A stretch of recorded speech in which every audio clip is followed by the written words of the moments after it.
So it's the end of the year. What lessons have you learned? You know, we learned a lot, and we talked to a lot of people that learned a lot in 2022, and we'd like to share that with you today. So I'm Chester Elton. This is the Anxiety at Work podcast, and I'm joined by my good friend and co-author, Adrian. Well, thanks, Jess. Yeah, today we're going to talk about what we've learned from all the leaders we've worked with over 2022, and hopefully give you some things to think about as you build an amazing culture within your team. And as always, we hope the time you spend with us will help reduce the stigma of anxiety at work. Yeah, we broke it down into a couple of things, and I think, the hybrid work thing is still a big issue with people, isn't it, Adrian? And, you've written so many wonderful articles about trusting your people and trusting that no matter where they are, that they're actually working. So, tease that out a little bit for me. Yeah, I think if there's one lesson, and you and I, you know this, we do a lot of executive coaching, and one of the first things people will tell us is, okay, so we're still trying to figure out hybrid work. And what we can tell them is everybody is still trying to figure out hybrid work. What we've learned is that, look, nobody's got this down to a science yet, but we're starting to see some of the things that are working well. For instance, trust your people, no matter where they are, whether they're with you or whether they're not. Make sure you trust them that they're getting the work done. That means, as a manager, you probably have to pay more attention than you've ever paid before, right? You're checking in with them frequently, right, Jess? Well, and the thing, I think the word that keeps coming up that people need to really embrace, and that is trust.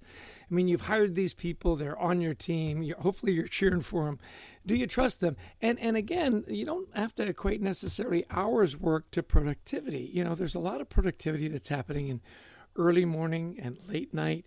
And so when the work is getting done, let's not worry so much about punching the clock. Did I get that right? Yeah, I think that's a really good thought. One of the other ideas is that when you're bringing your people together, when they're in the office, we used to just say, look, no, you're here Monday to Friday, 8 to 6 or whatever. That's just when you're here. But it was almost parallel work. We weren't really working with others. So now what we're seeing, the smart leaders are saying, look, you're going to be in Monday and Thursday or whatever it is, or it's Wednesday and Friday, trying to avoid, the rush hours, this, that, and the other. But when we're here, we're actually going to work together. I don't know if you're seeing this more. So that when we're here, we're going to collaborate, we're going to brainstorm. Your 8 or 9 hours in the office, 6 of it is going to be spent working together. And people are finding that it's a lot more productive than just simply coming in and seeing each other around the water cooler now and then. Yeah, I think that's one of the big lessons learned. Company said, okay, you got to be in 3 days a week or 2 days a week, whatever it is. Yeah. Everybody was choosing different days. Exactly. I got a friend that's a lawyer, and he said, I would come in, but no one else was here. We got a floor that, handles like 250 people, and there'd be 30 people on the floor. I think one of the lessons learned is when we come in, if we want to collaborate in person, let's make sure that Wednesday is our day. Mm-hmm. Now there's always going to be exceptions. If Wednesday is our day, that's when we get to be together. I think that was a great lesson learned, that it's not just the number of days, it's which days and what are we going to do, and do we have a great agenda? Do we look what we're going to accomplish that day?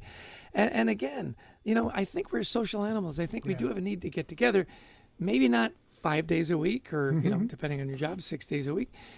We do need that time together. So when we show up, let's show up together. Right? And I think your point is really good. When you say we're social animals, there are different groups. If you're running a customer service department, it's probably going to be a lot more social group than if you're running an IT department. I know I'm generalizing, but you have to know your people. If you are, have an HR group or a customer service group where there are more people, maybe they do want to be in 3 days a week or more. Whereas maybe more of a group of, if you will, loners, programmers, or engineers or others who may be a little less social, then allow them to come in a little less. So it's getting to know your group. And one of the other things too is we've done a lot of study of millennials and Gen Z. Now this is a group too, again generalizing, but overall this is a group that likes to work together. all through school. They've been used to doing projects. Probably your kids did this too. Back when I was going through, like, say, high school and stuff, I don't think I did a single group project. Now everything is group, and they realize they can get a lot done in groups, and they like working in groups. And then they come into the workplace, and then the pandemic hits, and they really are struggling working on their own out, without any support or help. Yeah, I mean, even the video games. My kids, when they play video games, they're bringing in friends from all around the country, if not all around the world, to play the games. It's so funny that you mentioned that collaboration. There's, we've had the family for the various holidays and stuff, and one of the games they love to play is called Crew, and it's a game where you don't have a winner, you win as a team. And it's so interesting, as you mentioned that, I thought, there's 4 or 5 games that my kids really like to play. And it's like, hey, we all win. It's like, my generation was kill or be killed. Yeah. It was a much different game mentality. One last point on this is that, you are right. You've got to find, what does collaboration mean in your team, in your department? One of my sons is in analytics. And one of the great blessings of the pandemic is they didn't have that commute into the city and back. Yeah. They had more time. And because they're all techno-focused, they're very comfortable collaborating online. Their productivity over the last couple of years has shot up. That's awesome. I mean, and so it's really interesting. And so they did push back when they said, hey, you want us to be in the office 3 days a week? Really, we only need one. And they won that argument, which I thought was great on both sides. They knew what they wanted, and the company knew what was going to be best for that team, right? That's awesome. That's great. And that one day probably gives them a lift, as you say, gives them the social that they need. One of the other things, so first lesson really is nobody's figured out hybrid completely, but you've got to figure out hybrid. The second thing I think we've seen a lot is that, in the good old days before the pandemic, we liked rule followers. Now companies are listening more to their radicals because, we're just in a different world than we've ever seen before. And if we just keep doing the same things we've always done, we're not going to be successful. And so really we have to find ways to get people to open up, to be more creative, and to really find ways to pull out the best ideas. I don't know if you're seeing this with the clients you're working with. Yeah, well, over the last 2 or 3 years have taught us that, the norm is never going to be the norm again. Yeah. And so you've got to be creative, and you've got to be very flexible. I think that's another big lesson, is creative and flexible. Well, who are the people that are going to be the most flexible, that are going to be thinking outside the box? They're going to be your out-of-the-box rogues, the crazies. I mean, everybody's got a term for them. That guy's crazy. Say, you know what? He may have 10, wacky ideas. If one of them hits, it could be revolutionary for your business. And so this idea of, I'm going to listen to everybody, and I'm going to make it safe for people to get a little crazy.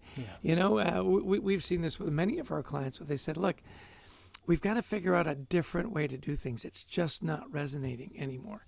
What are your ideas? And everything is fair game. Whether you're whiteboarding it, you're doing it online, you're talking to your customers, you're visiting your competitors.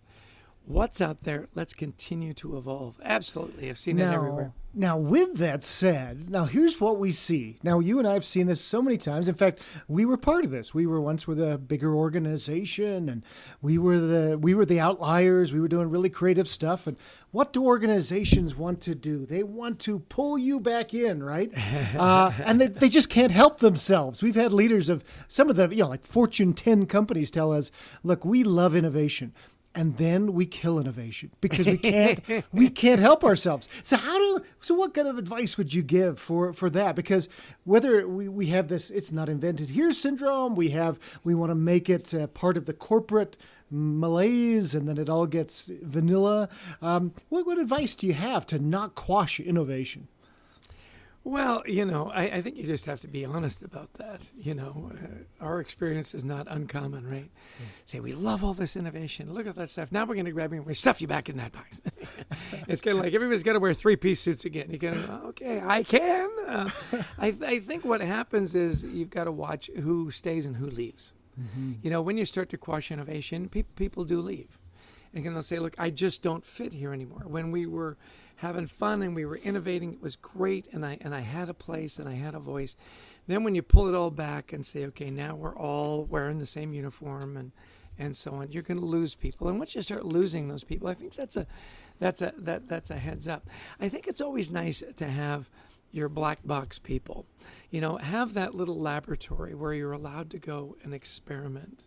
And as long as you keep that alive. Scott O'Neill, one of our favorite leaders, when he was with the Harris Blitzer Sports and Entertainment, they always had this group off to the side. And it was like their lab. They called it the innovation lab. And yeah, you're going to innovate, and you may bring it back and you may kill it. The thing is, you're still innovating. As long as you've got that lab, that safe place, I think that's a great learning for companies. Make sure you've got those outliers, and they've got their place. They've got their treehouse. They've got their garage, whatever it is. And leave them alone. Let them run a little crazy. Yeah, and then see if you can't spread that around. With many of our books, we talk about organizations that have done that very well, like Avis, like Texas Roadhouse, et cetera, where they try things and see if they work in little pockets. That's great. Now, here's one of the other things we've heard from 2022 is that there is a tail on this dog of the pandemic. People sort of acting like, oh, it's over. And for so many people, the tail of it is the mental health tail. Yeah. And so we've heard this over and over this year is that the really good managers we're working with are digging below the fine. How you doing today? Fine. And so in one group I was just working with, an auto company in December, and one of the leaders was telling me, he says, we go around, we're all virtual still, most of our meetings, and he says, we go around, how you doing? Great. And then we go around a second time. And we go, okay, now, Chester, how you really doing? Okay, Susan, how you really doing? And he says that second round is amazing. He says everybody opens up, and he says I never would have done this in 2019. He says, but I do it in 2022 because we have to. We have to be more empathetic than we've ever been. Yeah, be a better listener. I always say, look, people, I'm fine. You don't need to worry about me. Yeah. As soon as somebody says, you don't need to worry about me, you should immediately start worrying about those people. Yeah. I love this mentality. We talk about the check-ins. We talk about getting past the fine, I think, is a great lesson. Because we are so easily, we don't want to be vulnerable. We don't want to be seen as weak. We don't want to be the center of attention for all what we think are the wrong reasons, right? Yeah. Oh, they're fragile, or they're this, or they're that. And so we just say, hey, I'm fine. No, really, I'm fine. You don't need to worry about me. And how do you do that? One of the things we learned from all the research we did on anxiety at work is say, well, that's great. I'm glad to hear things are going so well for you. I have noticed. And just say, I've noticed. Mm-hmm. I noticed gets translated to I care. We talk about this a lot. And so getting below that fine and just that one extra question or the one extra call, hey, just checking in. Checking in. I want to make sure that everything's okay. And then share your story. Hey, I know I say I'm fine a lot. And lots of times I'm not fine. I just want to make sure that when you say you're fine, you're really fine. You'll find your cadence. You'll find your relationships. And it goes a long way to building trust, I think. Well, I love that idea that you're adding there, vulnerability yourself as a leader. We want to be the impervious to any challenges out there. We want to be Superman or woman, and we're not. And the more vulnerable we are as leaders, saying, oh, you're fine. Oh, really? Because I've had a heck of a holiday season. Let me tell you all the things that have gone on, et cetera. That's okay. And then they may be able to say, oh, yeah, we've had some issues too. And then it might start opening up. So I love that obvious vulnerability. Well, one last thing on that is say, really, you're fine? What's your secret? Because my life is a mess. That's a good one, yeah. Okay, so the last one, which I don't know if you know much about. It's a concept called gratitude. And so let me help you. Now, for those of you who don't know, Chester right now, of course, is wearing all orange. I think probably his underwear are orange, too, because he's the carrot guy. He lives and breathes gratitude. So why is gratitude so important, and why is it a lesson that leaders have learned more this year than ever? Isn't it so funny that it always comes back to gratitude, doesn't it? If you want to give yourself a mental break and a mental boost, just take a step back, whether you've got a gratitude journal or some gratitude rituals in your life. Just say, look, you look around. Most people listening to this podcast, I would be willing to bet everybody, 99% of the world would trade places with you in a heartbeat. I mean, you say, oh, we've got this and we've got this. And yet, and I love that and. yet. Look at your relationships. Look at the places we live. Look at the freedoms we have. Look at the opportunities we have. I mean, I'm always reminded, we've got neighbors who have relatives in Ukraine. Say, oh my gosh, I can't imagine, going through those freezing winters and not having any heat and not, wondering if a rocket is going to come through your window. And you look at, we've got a big Asian population where I live, and they've got friends and relatives in China. And the pandemic is over. Well, tell the Chinese, they're having all kinds of troubles over there.